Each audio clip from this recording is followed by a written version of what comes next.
Y a-t-il des comics ailleurs que dans Marvel et DC? C'est la question que se pose le professeur Spoonman, Guillaume Osselin, son second, et le journaliste Willem Gesslink. Lorsque, de leur vaisseau spatial, ils observent les synopsis de comics proches de Marvel, ils aperçoivent des villes, des routes curieusement semblables à celles de DC. Après s'y être posés, les trois hommes découvrent que ces comics sont incroyablement bons.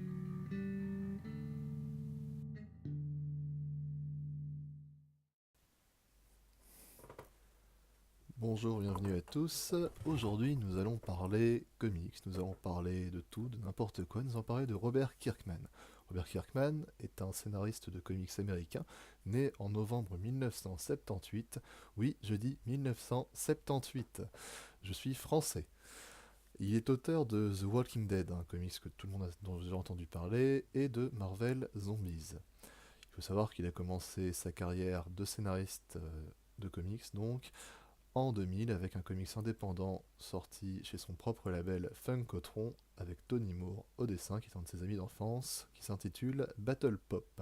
Battle Pop, qu'est-ce que c'est? De quoi ça parle? C'est l'histoire d'un pape don Juan, complètement alcoolique, qui est condamné par Dieu pour ces mêmes raisons, mais qui deviendra le dernier rempart de l'humanité contre une armée de démons et le diable lui-même.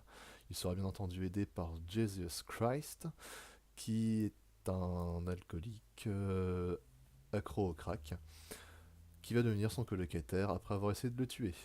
Une superbe histoire. Il faut savoir que ce comics a été republié en 2005 par Image Comics. Image Comics, chez qui on retrouve Walking Dead depuis donc 2003 et qui continue encore à l'heure actuelle, et dont le succès a été tellement intense qu'une série télé est apparue en 2010. Alors, il y a également Marvel Zombie, sorti chez Marvel du coup, qui commence en 2005 et qui dure encore à l'heure actuelle. Et malheureusement, Robert Kirkman est parti en 2008, donc le comics est un peu parti en roue libre depuis. Mais surtout, si je vous parle de Robert Kirkman, c'est pour une simple et bonne raison. Son meilleur comics à l'heure actuelle, j'ai bien entendu parler de Invincible.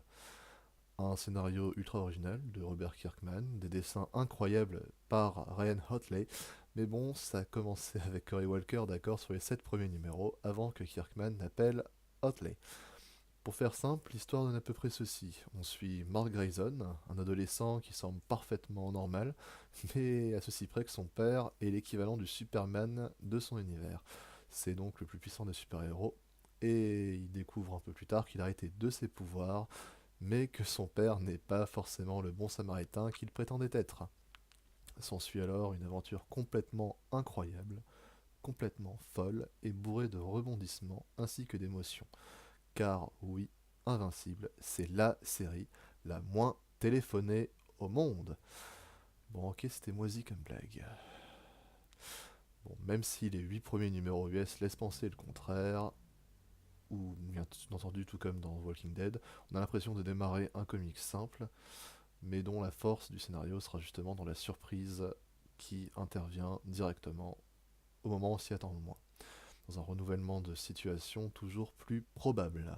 J'ai bien entendu dit probable pour la simple et bonne raison que les rapports à la politique, à la mort, à l'amour, à la sexualité et aux différentes tensions et aux liens présents entre les personnages sont toujours réalisés de façon ultra réaliste.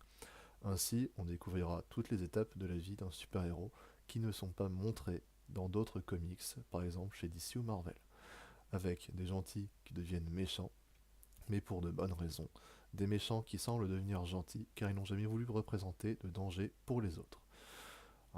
Une autre différence intéressante, on garde une part de mystère autour des super-héros. Ainsi, on ne connaît pas l'identité secrète de chaque personnage, et on ignore également d'où viennent les pouvoirs d'autres personnages, ce qui permet à chaque lecteur de se faire son propre avis dessus. Même si, avouons-le, ce n'est pas forcément la première question qui vous viendra à l'esprit en lisant Invincible. Car oui, Invincible, c'est aussi un comics réfléchi. Après, on peut parler des différences fondamentales avec tous les autres comics de super-héros.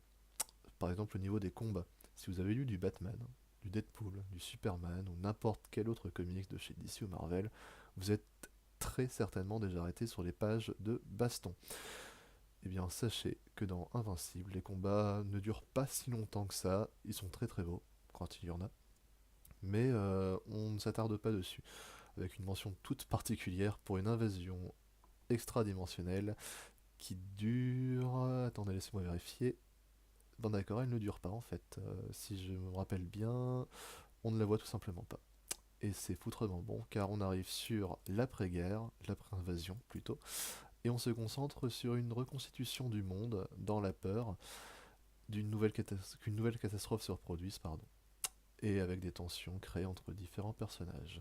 Donc le comic s'attardera plutôt sur la vie de Mark Grayson, donc le personnage d'Invincible, et les tensions qu'il y aura, ainsi que les liens entre lui et l'univers tout entier. Une grande nouvelle pour tous les fans de Robert Kirkman, c'est surtout qu'Invincible sera bientôt adapté au cinéma. Même si ça m'a d'abord inquiété, une chose m'a de suite convaincu, c'est que le film sera scénarisé par Robert Kirkman lui-même, qui nous assure qu'un scénario complètement original sortira par la même occasion. Je ne saurais que trop vous conseiller de lire les comics Invincibles. Il y a 22 tomes de sortie pour un total de 25 tomes. Le 20 tome 22 étant sorti le 3 janvier en France. Je pense qu'on peut avoir un tome 23 qui sorte en août peut-être, et éventuellement 24 et 25 l'année prochaine ou même en fin d'année, on ne sait jamais, puisque la série des Invincibles s'arrête en février 2018 avec le numéro 144, dont Robert Kirkman nous a prévenu que rien n'aurait pu nous préparer à ça. Et je dois avouer que ça me hype déjà pas mal. En espérant vous avoir ouvert les yeux sur Invincible, vous avoir appris des choses sur Robert Kirkman ainsi que sur ce comics, et vous avoir surtout donné envie de lire cette pépite, n'oubliez pas de vous abonner pour ne pas manquer les prochaines vidéos. Et si jamais, on ne sait jamais, bien entendu, la vidéo vous a plu, n'hésitez pas à lâcher un pouce bleu. La partie commentaire est également votre amie si vous avez des questions, des remarques ou que vous avez aimé Invincible. Moi je vous dis à la prochaine, c'était Guillaume pour vous servir.